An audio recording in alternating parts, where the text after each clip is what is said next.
They say blood is thicker than water. But when my world collapsed, all I saw was blood turning to poison.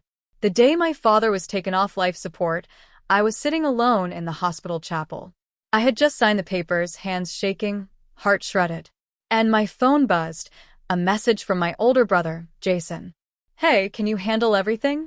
We're still in Miami for Ashley's baby shower. Flights are a mess." No call. No, how are you holding up? No, should we come home?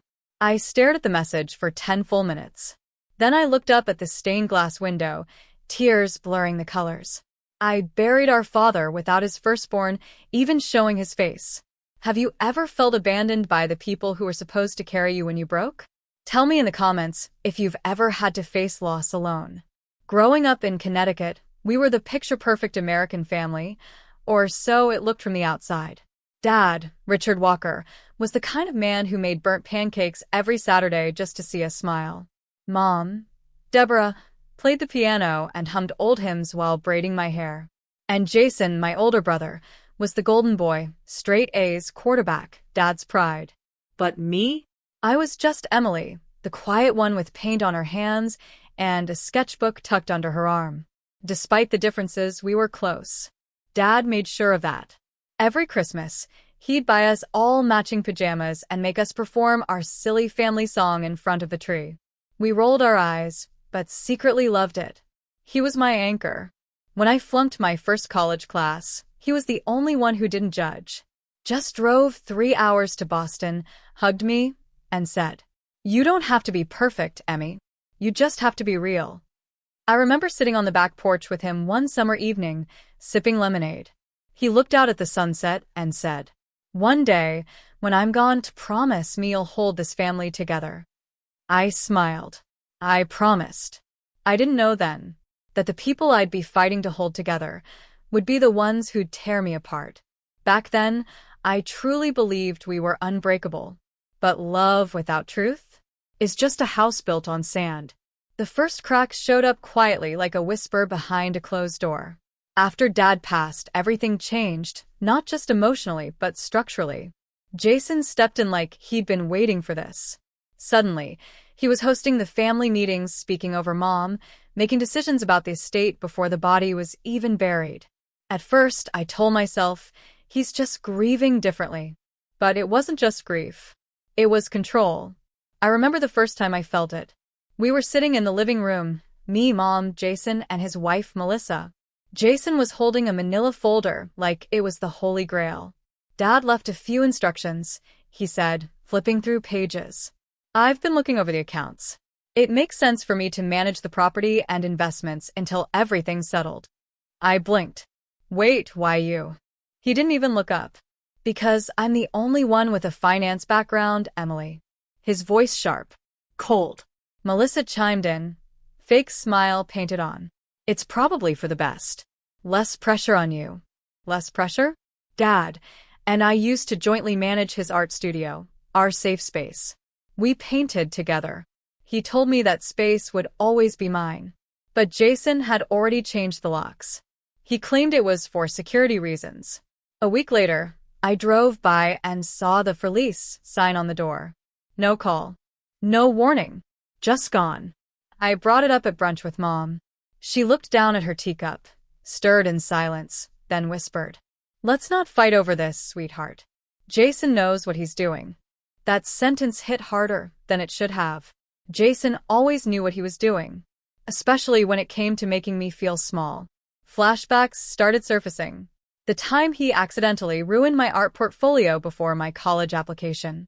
The way he made jokes about me being the free-spirited disappointment. The Christmas he gifted me a diet book. But back then, I brushed it off as sibling teasing. Now, it was calculated erasure. He was rewriting Dad's legacy in real time, and I was being written out. Then came the family dinner. Jason announced he and Melissa were moving into the family house. Mom just nodded like it was the most natural thing in the world. I turned to her, stunned. "You're just letting him take over?" Her lips trembled. She avoided my eyes. Jason leaned back, smug, sipping his wine. "Emily, not everything needs to be a battle." I looked around the table. People I loved, now suddenly strangers. Melissa on her phone. Jason playing king.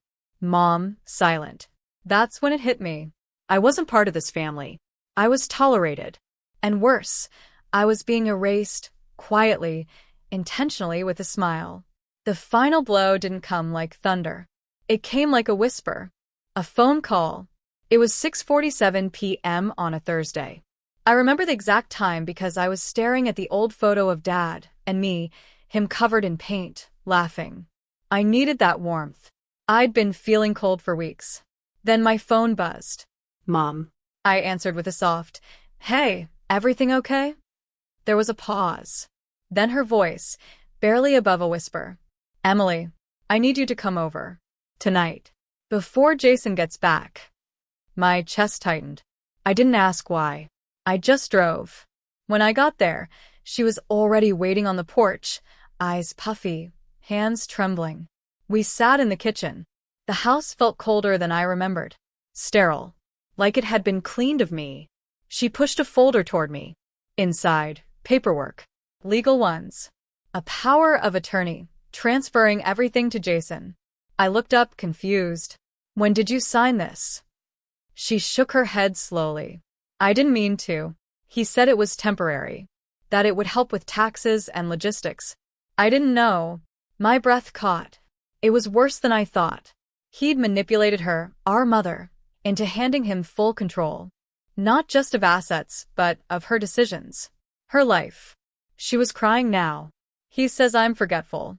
That I don't remember things. He talks over me when the lawyer visits. I think."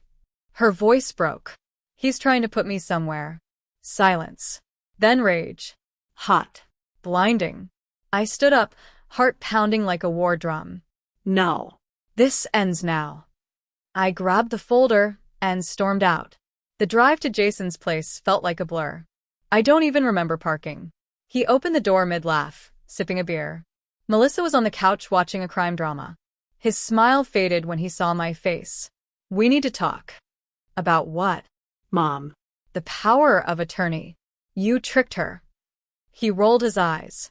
"Oh God, not this again." She agreed, Emily. She was present. The lawyer can confirm it. She didn't understand. "You manipulated her. You know what you're doing." His eyes narrowed. "What do you want?" Huh. "A bigger share of the house? Some cash? That's what this is about, right?" I stared at him, stunned. Melissa smirked from the couch. "Typical," she muttered. "She always plays the victim." Something snapped. "You've erased me from this family, Jason. You took Dad's studio. You gaslit Mom. You changed her medications. You tell people she's confused, but she's not. You are." He laughed bitterly. "She needs help, Emily. And I'm the only one actually doing anything. You're just angry because you lost your little daddy's girl kingdom." The words hit like knives. I stepped closer. This isn't about me. This is about power. You've always hated that I had love. That Dad trusted me. So now, you're rewriting the whole narrative." He shrugged. "Narratives are written by the ones holding the pen."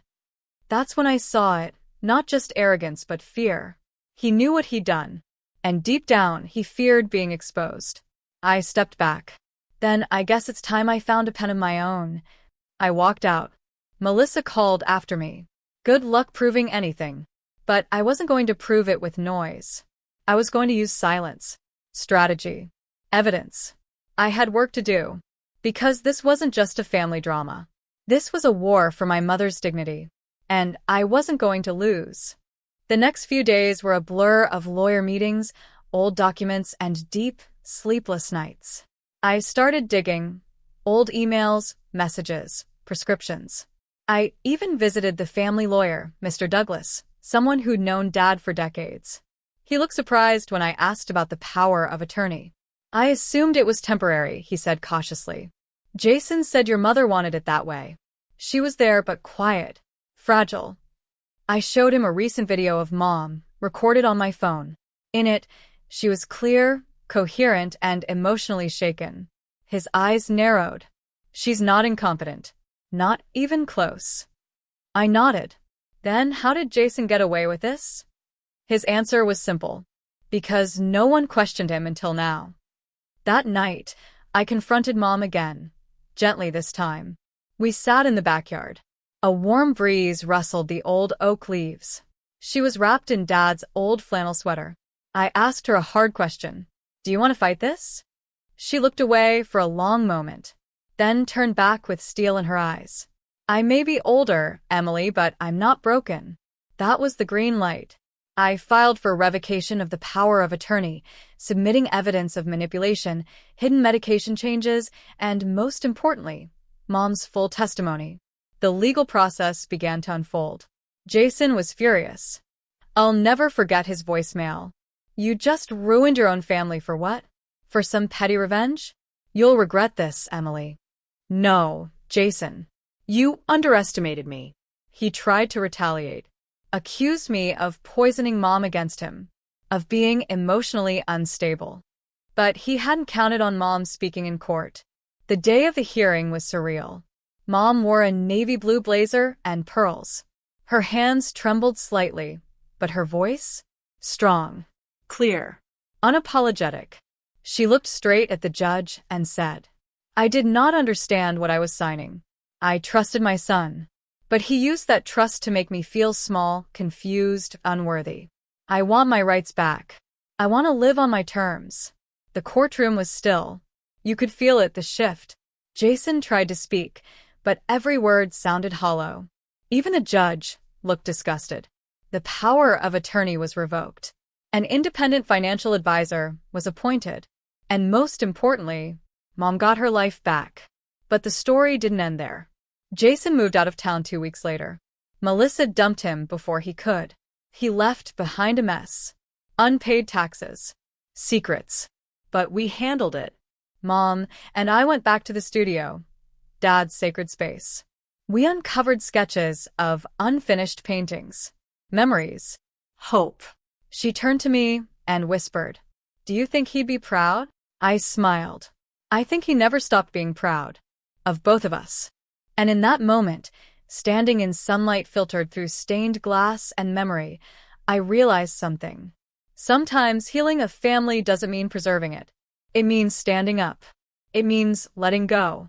It means telling the truth, even when your voice shakes. The days that followed were quiet, almost eerily so. No courtroom stress. No frantic phone calls. Just silence. And in that silence, something began to bloom. Peace.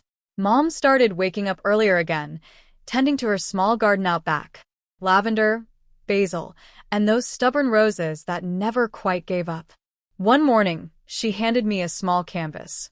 It was something Dad had painted years ago but never finished, a delicate image of a little girl in a red coat, standing beside an older woman under a tree. The faces were blank. He said it was a painting of the future, Mom said softly. But he didn't know what their faces looked like yet. I stared at it. I knew who they were now. Over the next few weeks, I picked up a brush for the first time in years. I'd always painted, but nothing serious. Just emotion. Therapy. But this was different. It felt sacred. We finished the painting together. She added light to the sky. I filled in the faces. 2 women, standing in resilience and bond. Not broken by time, but fortified by truth. I called it Becoming. A local gallery hosted a showcase for emerging artists and accepted our piece. Mom came to the opening. She wore red lipstick and the pearl necklace Dad gave her on their 40th anniversary. People asked questions. She answered with grace. It's about love, she told one young artist. But not the kind that stays silent. The kind that rises when it's hardest. Jason never contacted us again. We heard through a friend he had moved to Arizona, working at a mid-tier law firm, trying to rebuild. I don't wish him harm. But I no longer protect his legacy either. Sometimes we think loyalty means silence. But silence is where the rot grows. It's where power hides. Where guilt festers. Where victims begin to think maybe they imagined the whole thing. But now I know. Truth is the greatest act of love. One morning, I walked into the studio and found Mom standing by the easel. She wasn't painting, Just being. She turned to me and said, "Emily, you saved me." I shook my head, tears pricking. "No, Mom. You saved yourself. I just stood beside you while you remembered who you were." We both cried. Not the shattered kind of crying. The whole kind. The next day, we started a new painting. This one, we're calling it Return. A woman walking out of the shadows, holding her own hand. Maybe your betrayal didn't look like mine. Maybe it wasn't about money or secrets or wills. Maybe it was the moment your cries went unheard. Maybe it was being called too emotional when all you needed was someone to believe you. Maybe it was when your family stood by the one who broke you, and not by you. But hear me when I say this. You are not crazy. You are not dramatic. You are not alone. Truth is messy. It doesn't always come with applause or closure, but it does come with freedom. If you've ever had to walk away from someone who shared your blood just to protect your spirit, I see you. I honor your strength. Drop a broken heart in the comments if this hit home. And if you're still finding your voice, this is your sign. Start speaking. Even if it trembles. Because family isn't who shares your last name. It's who stands beside you when the storm hits. Please like, comment, and subscribe, not just for this story, but for yours. Because somewhere out there, someone's waiting to hear they're not alone either.